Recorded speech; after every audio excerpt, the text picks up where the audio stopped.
ድምፂ ኣሜሪካ ብሓፂር ማዕበልን ብሳተላይትን ካብ ዋሽንግተን ዲሲ ብቐጥታ ይመሓላለፍ። ከመይ ኣምሲኹም ተወልደ ወልደ ገብርኤል ንሎሚ ዓርቢ 23 ናሓሰ 2019 ወይ 17 ናሓሰ 2011 ዘተኣናግደኩም። ዓመታዊ ፌስቲቫል ኣስመራ ምዝዛሙ ድሕሪ ዜና ክቐርብ ፍሉይ መደብ ድማ ብቋንቋ ኣደ ምምሃርን ብፊደላት ግእዝዶ ላቲን ምጥቃም ዝብሉ ሕቶታትን ክንርኢ ኢና። ብዕለታዊ ዜና ክንጅምር ኢና። ካብ ምንያፍ ፍርቂ ተሓንድ ምስኹም ዝርዝር ዜና እንሆም። ናይ ሎም ዘበን ክረምቲ ኣብ ኢትዮጵያ ብዝወቕዐ መጠን ዝናብ ልዕሊ 1 ሚልዮን ህዝቢ ብሓደጋ ውሕጅ ክጥቃዕ ይኽእል እዩ ዝብል ስጋት ከም ዘሎ ተገሊጹ። ልዕሊ 300,000 ሰባት ከዓ ክመዛበሉ ከም ዝኽእሉ ኮሚሽን ኣመራርሓ ስራሕ ድልውነት ሓደጋ ኢትዮጵያ ኣፍሊጡሎም። ሓለፍቲ ናይቲ ቤት ዕዮን ከምኡውን በዓል ስልጣን ልምዓት ተፋሰስን ሃገራዊ ትንበያ ኩነታት ኣየርን ብሓባር ኣብ ዝሃብዎ ጋዜጣዊ መግለጺ ዝናብ ካብቲ ትፅቢት ዝተገብሮ ንላዕልን ትፅቢት ዝተገብሮን ብምቁዑ ኣፍላጋትን ግድባትን መሊኦም ምድር ማስ መሬት ኣጋጢሙሎ ኢሎም ኣለው ክብል መለስካቸው ኣምሃ ካብ ኣዲስ ኣበባ ሓቢሩሎም። ተተኳሲ ቁምቡላ ጥይትን ጽዒነን ናብ ሱዳን ይሰግራ ዝነበራ 5 ናይ ጽዕነት መኻይን ኮርፖሬሽን ኢንጂነሪን ሓጺነ መጺን ሜቴክ ዘምረቶን ብሕጋዊ ሰነድ ዝተሸጠን እዩ ክብሉ ዳይረክተር ሜቴክ ብርጋዴር ጀነራል ኣሕመድ ሃምዛ ገሊጾም።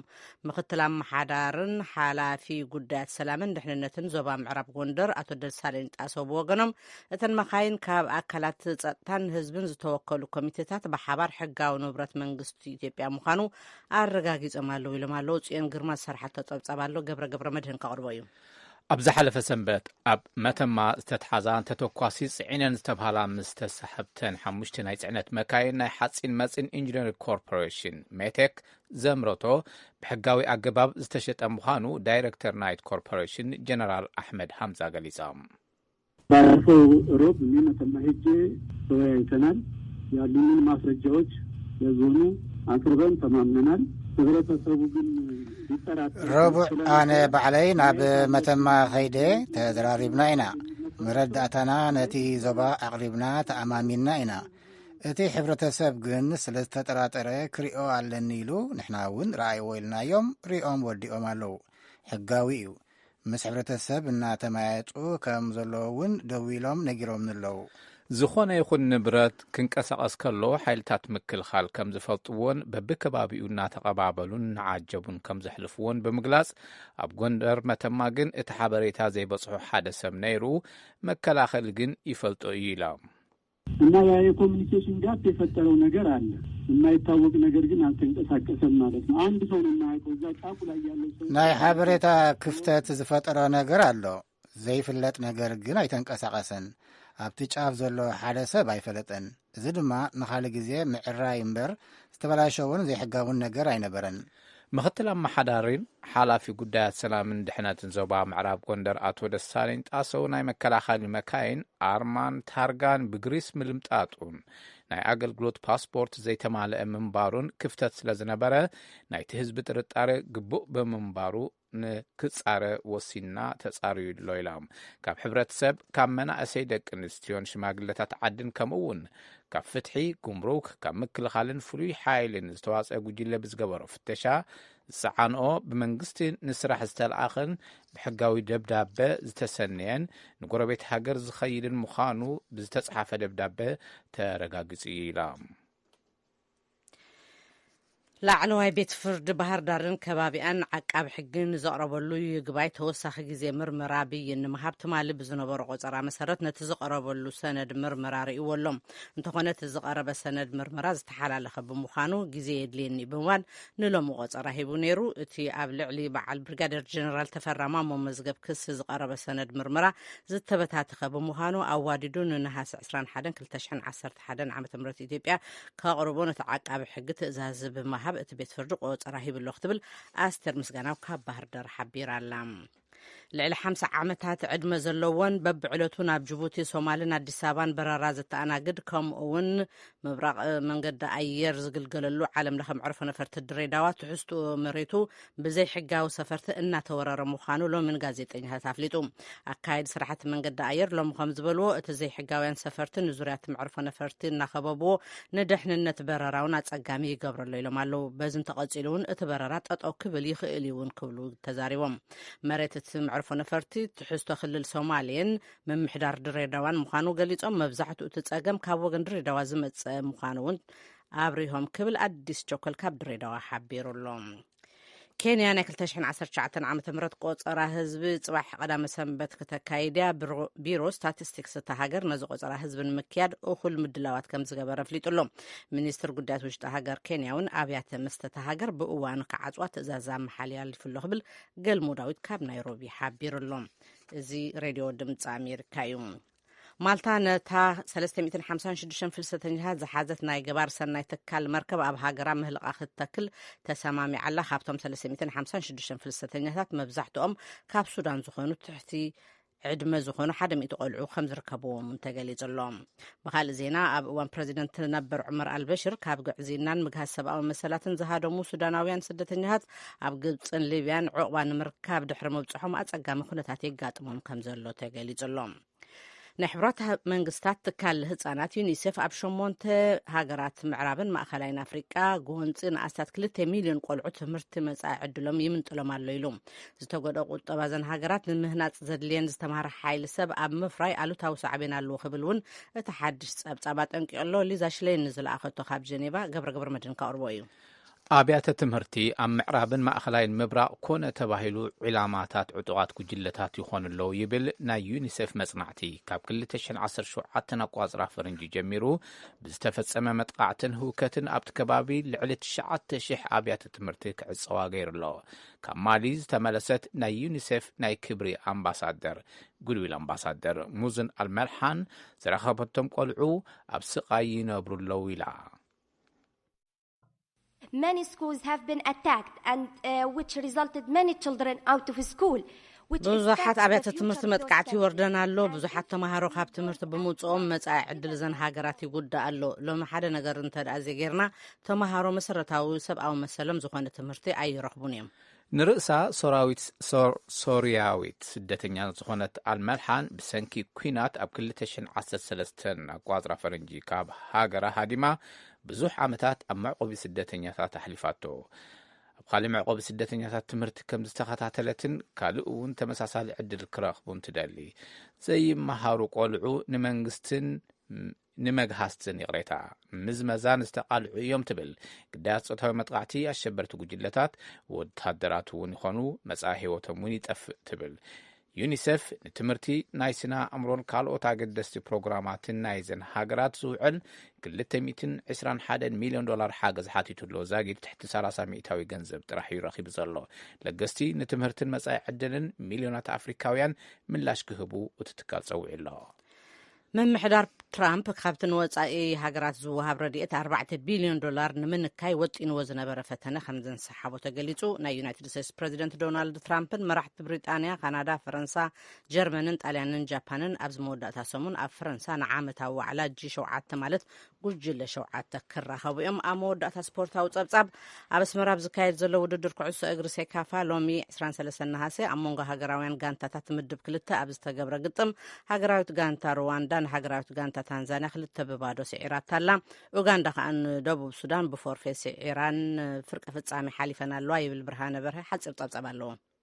ሃገራዊት ጋንታ ሩዋንዳ ንሃገራዊት ጋንታ ታንዛንያ 2-0 ብምስዓር ናብ ፍርቂ ፍጻሜ ሓሊፋ ድሕረን ዝተጻወታ ሃገራውያን ጋንታታት ኡጋንዳን ደቡብ ሱዳንን ክኾና ከለዋ ሃገራዊት ጋንታ ኡጋንዳ ቅድሚ ዕረፍቲ 4 ድሕሪ ዕረፍቲኻ 1 ጎል ኣመዝጊባ 5-0 እናመርሐትን ከላ ድሕሪ ዕረፍቲ ከባቢ 15 ምስ ተጻወቱ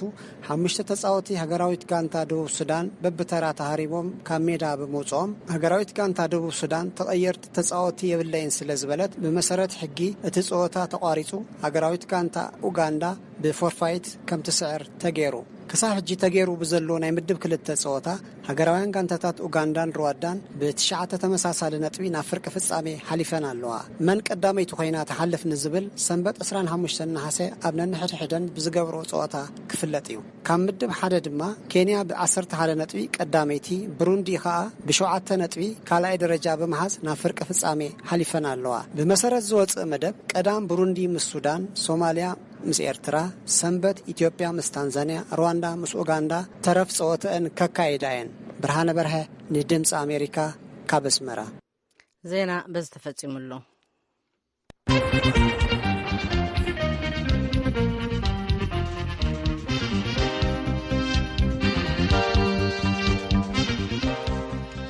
ዜና ከሰሙ ጸኒዕኹም ካብ ድምፂ ኣሜሪካ የቐኒልና ምንያ ናብ ኣስመራ ክንመልሰኩም ባህሊ ጽንዓት ብጽንዓት ኣብ ትሕቲ ዝብል ቴማ ብ16 ነሐሴ ጀሚሩ ኣብ ኣስመራ ቀጽሪ ኤክስፖ ክካየድ ዝቐነየ ሃገራዊ ፌስቲቫል ኤርትራ ተማሊ ሐሙስ 22 ነሐሴ ምሸት ብዝተኻየደ ናይ ስልማት ወግዓዊ ጽምብል ተዛዚሙሎ ኣብቲ ስነ ስርዓት ምዝዛም ኣካየዲ ስራሕ ቤት ጽሕፈት ሽማግለ በዓላት ኣቶ ተስፋይ በርሀ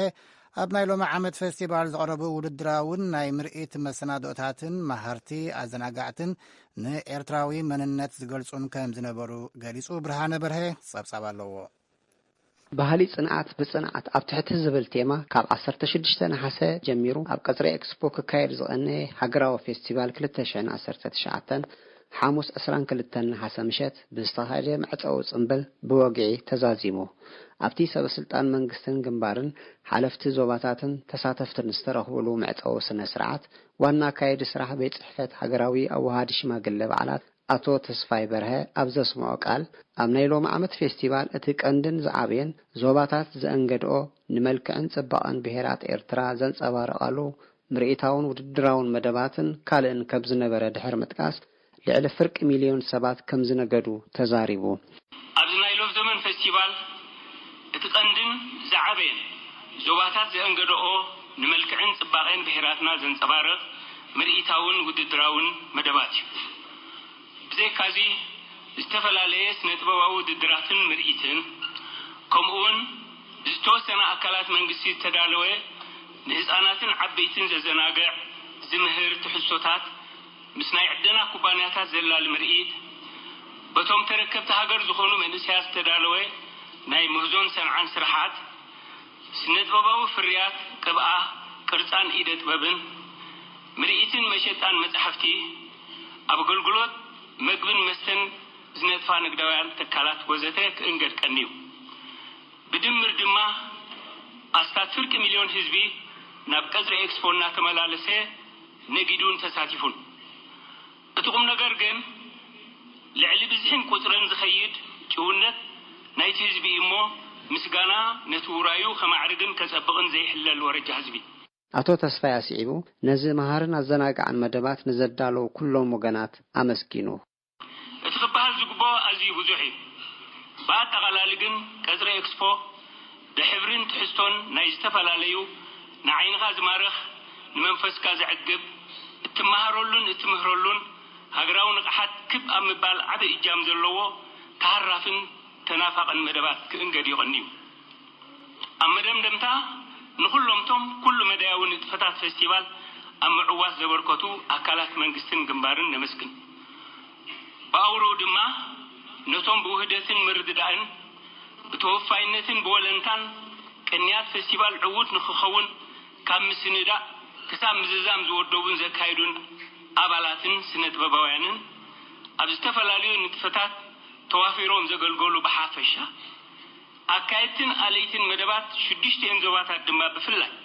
ብስም ሃገራዊ ኣዋሃዲ ሽማግለ በዓላት ልዑል ምስጋናና ነቕርብ ኣብቲ ናይ መዛዘሚ ስነ ስርዓት ብኣቦ ወንበር መማየት ኮሚቴ ሽማግለ በዓላት ንብሉፅን ድኹምን ጎንታት ናይ ኩሉ ዘቐረበ ትሕዝቶን መሰናዶታትን ጽማዕ ገምጋም ቀሪቡ ኣብ ናይ ሎሚ ዓመት ፌስቲቫል 10 ዓይነት ውድድራት ማለት ውድድር ጉጅለ ባህሊ ተማሃሮን መንእስያትን ውድድር ምህዞን ሰንዓን ውድድር ቅርጻ ቅብኣን ኢደ ጥበብን ውድድር ኣናበባ ግጥምን ናይ ጽሑፍ ግጥምን ውድድር ሓጺር ኮሜዲ ስታንድ ኣፕ ኮሜዲን መራሕቲ መደባትን ሞኖሎግን ውድድር ያታው ትልይትን ሙዚቃን ውድድር ያታው መሳርሒታት ሙዚቃ ውድድር ኣዳራሽ ምርኢት ዞባታት ከምኡውን ውድድር ያታው ድኮና ኣባይትን መነባብሮ ብሄራትን ተኻይዱ ኣብ መወዳእታ ኣብ ዝተኻየደ ምዕዳል ስነ ስርዓት ስልማት ብያታው ትልሂትን ሙዚቃን ብያታው ድኮን ኣባይትን ዞባ ማእከል ብኣዳራሽ ምርኢትን ያታው መሳርሒታትን ዞባ ደቡብ ብኣፋዊ ያታ ድማ ዞባ አንሰባ ተዓዊተን ኣብ ኩሉ ንጥፈታት ንዝተዓወቱ ውልቀ ሰባት ትካላትን ዞባታትን መተባብዒ ገንዘብን ወረቐት ምስክርን ተዓዲሉ ኣብዚ ንሓደ ሰሙን ክካየድ ዝቐነየ ፌስቲቫል ዞባታት ዘለወን ባህላዊ ጸጋታት ዘንጸባርቃሉ ኣዳራሽ ምርኢት በጻሕቲ ምስ ረቂቕ ባህላዊ ርሻ ዝተላለየሉ ያታው ትልሂትን ሙዚቃን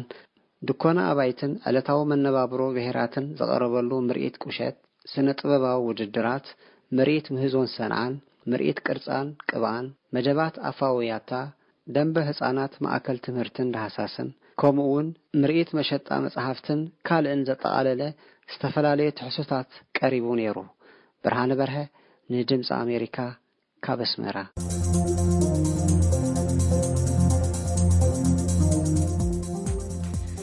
ትሰምዕዎ ዘለኹም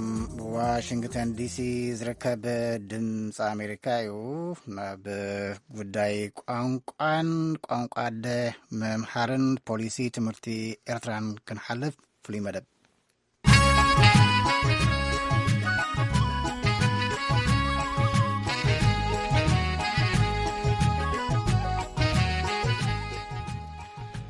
ኤርትራ ብቋንቋ ኣደ ምስትምሃር ጽቡቕ እኳ እንተኾነ ግእዝ ገዲፍካ ብላቲን ምጥቃም ግን ኣብ ስራሕ ዓለም ሃስያ የስዕባሎ ይብሉ ናይ ሎሚ ኣጋይሽ።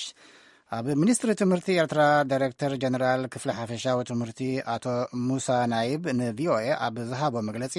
ብቋንቋ ኣደ ምምሃር ኣብ መዳይ ትምህርትን ማሕበረ ቁጠባውን ባህልን ናይ ሕብረተሰብ ድርብ ረብሓ ኣለዎ ኢሉ ነይሩ። ኣብተን ውሑድ ተዛረብቲ ዘለዎን ቋንቋታት ዝረኣዩ ሕፅረት መወከሲ መጻሕፍትን ኣብ ስራሕ ዓለም ዘጋጥሞም ናይ ምርድዳእ ጸገማትን ንምፍታሕ ዝተፈላለዩ ጻዕርታትን ፍሉይ ምትብባዓትን ከም ዝግበረሎም እውን ኣቶ ሙሳ ናይብ ተዛሪቡ ነይሩ። ምዚ ዘይሰማምዑ ሰለስተ ተወለድቲ ብሔረ ብሌን ግን ብቋንቋ ኣደ ምምሃር ዝድገፍ እኳ እንተኾነ ነቲ ዝበዝሐ ህዝቢ ኤርትራ ዝጥቀመሉን ኣብ ኣብያተ ጽሕፈት መንግስቲ ዝሰርሕን ትግርኛ ገዲፍካ ኣብ ክንዲ ብግእዝ ብላቲን ምስትምሃር ነቲ ሓድሽ ወለዶ የግልሎን ካብ ዕድላት ስራሕ የርሕቆን ኣሎ ብምባል ተምሃሮ ብግእዝ ክመሃሩን ንቋንቋታት ትግርኛን ዓረብን ክመልኩን ይደልዎም ሰለስተ ኣጋይሽ ዓዲም ኣለኹ። ኣነ ያነ መሳባይ ወልደ ማርያም ሰሜን ኣሜሪካ ዝነብር ኣቦ 4 ቆልዑ ኣሜሪካ 35 ዓመት ተቐሚጠ ኤሮስፔስ ስራይ ኤሮስፔስ ኣብ ክፍለ ግዝኣት ኦሃዮ ዘሎ ይመስለኒ። እንታይ ከተማ እዩ? ሰንሰናቲ። ኣብ ሰንሰናቲ ከምንታይ ኮይንካ ክትሰርሕ ኣተመታባይ? ኣነ ቴክኒሽን እየ። ሕራይ ኣማኒኤል ኣማኒኤል ሻክር በሃል ኣብ ንውን ኣብ ኖርዝ ኣሜሪካ ዝቕመጥ ዘለኹ ብዚ ግዜ እዚ ቀደም ግን ብኬንያ ቢለ ኣብ ደረጃ ትምህርቲ ነይረ ሕጂ ናብ ላዕዲ ኣብ ሱፎልስ ዝበሃል ኣብ ሳውት ዳኮታ ነብር ኣለኹ። ሕራይ ኣነኻ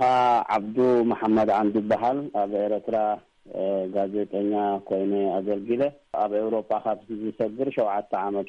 ኮይኑ ንሎ ሕጂ ናብ ዝተፈላለዩ ንጥፈታት ይዋሳእ። ሕራይ ይቐኒለይ ንሰላስቲኹም ሎማ ዓዲመኩም ዘለኹ ብቋንቋ ኣደ ምምሃር ዘለዎ ረብሓ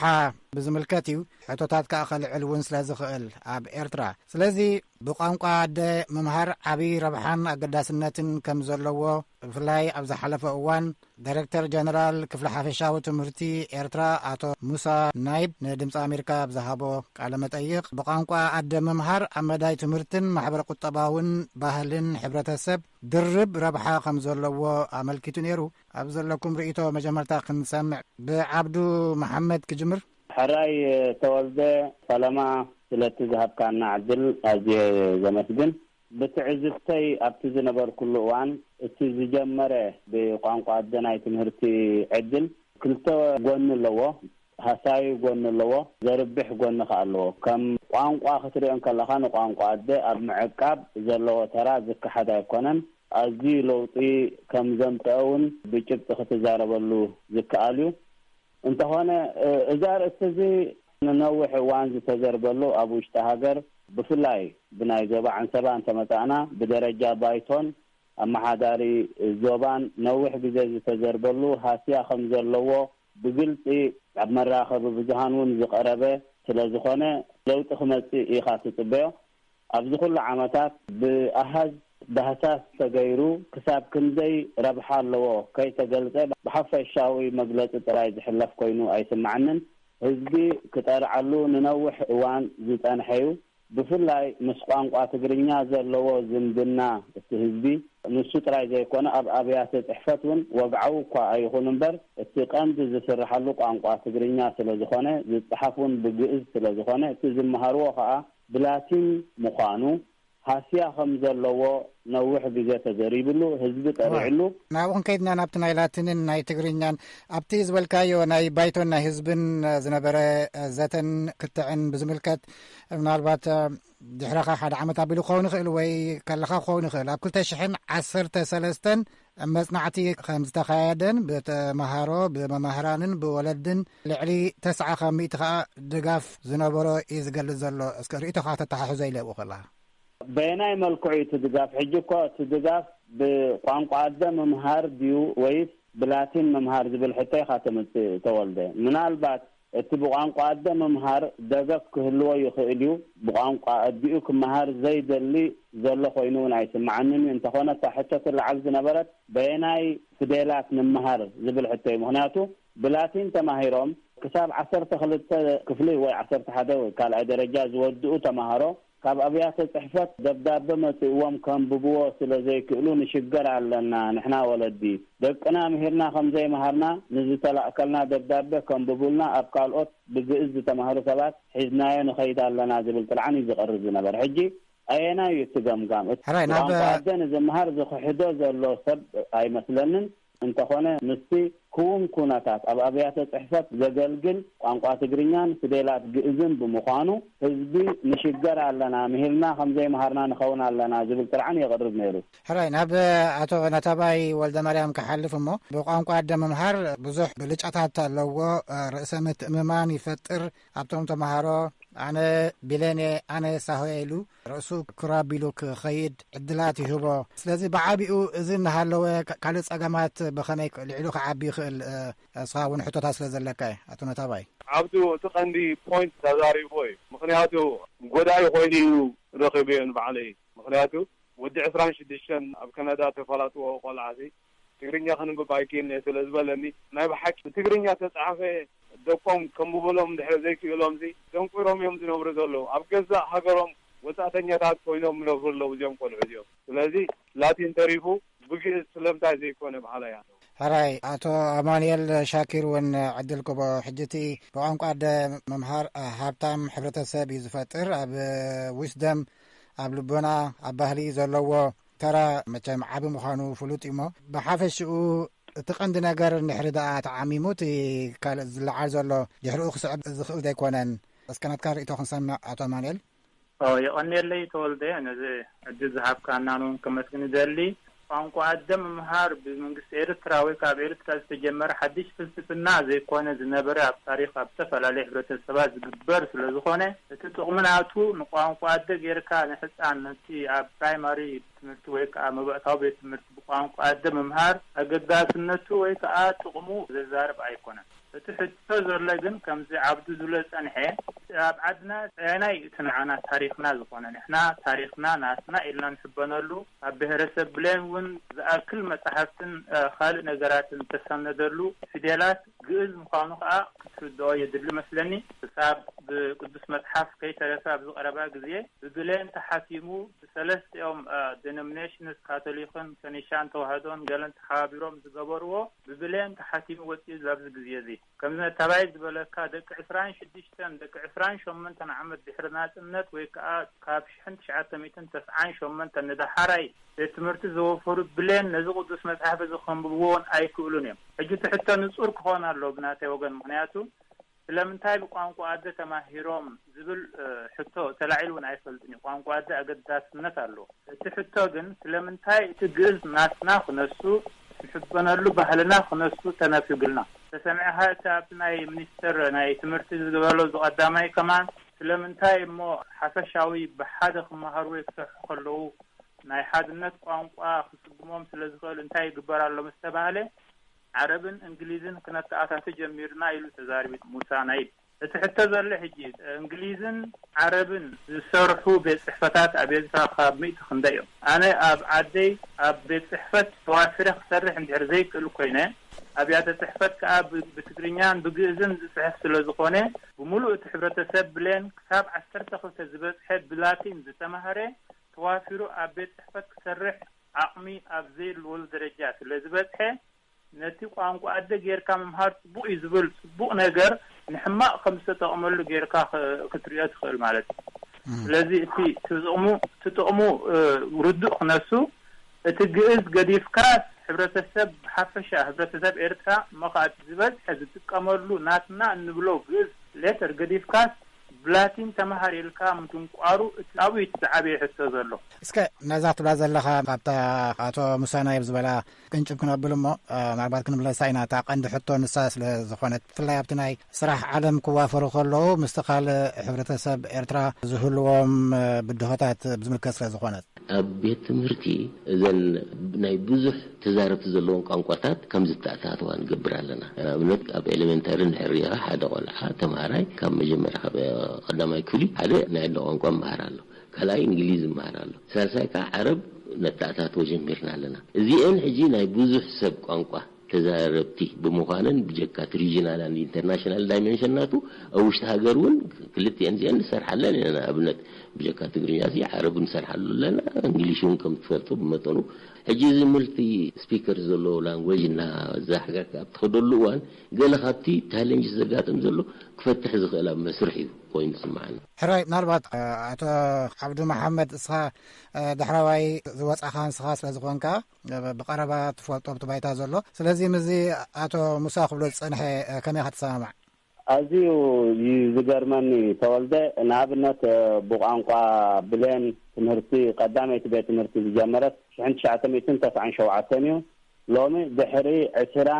24 عامتنا نزارب زلنا حجي ابود نجرنا خنزارب نيرنا تعرتات يكايد الله زي كونه تعرت خايدو تعويتو خبهاليو تقبينبر دحر 24 عامتات تعرتات يكايد الله عرب كنت اساسو فتنا الله انجليش يلكا مجرب ازي زغرم حدا ولد طفي له مالت 24 عامت قليل ايكون از طرعن از